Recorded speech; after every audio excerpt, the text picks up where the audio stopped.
이달 초 미국의 중앙은행인 연방준비제도의 통화정책회의에서 금리 인하에 대해 의견이 분분했던 것으로 나타났습니다.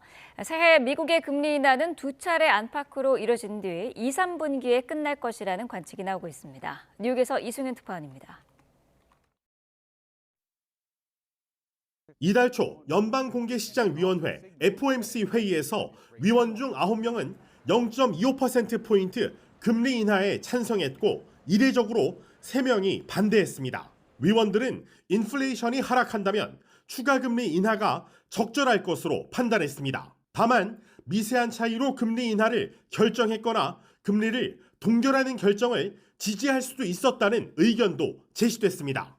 인플레이션이 쭉 이어질 수 있다며 추가 금리 인하가 2% 물가 인상률 관리 목표에 대한 의지 부족으로 오해받을 수 있다는 경고도 있었습니다. 이는 새해에도 관세와 물가, 고용 상황을 놓고 연준 내 의견이 분분하고 통화정책의 방향이 명확하지 않음을 시사합니다.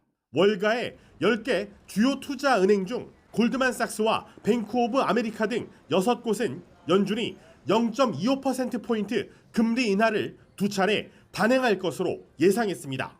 두 곳은 한 차례 금리 인하를 전망했고 두 곳은 0.75%포인트의 금리 인하가 있을 것으로 내다봤습니다.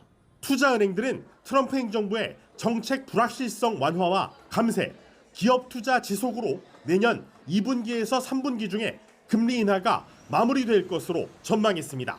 트럼프 대통령은 파월 의장을 해고하고 싶다며 연준 건물 개보수 비용 과다 등을 이유로 고소하겠다고 말했습니다.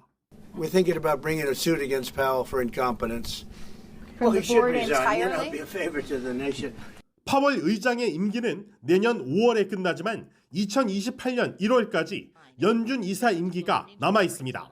트럼프 대통령은 파월 의장의 후임을 1월에 발표하겠다고 밝혔는데 최근 파월 의장의 직무수행 지지율은 44%로 36%를 기록한 트럼프 대통령을 뛰어넘은 것으로 나타났습니다. 뉴욕에서 YTN 이승윤입니다.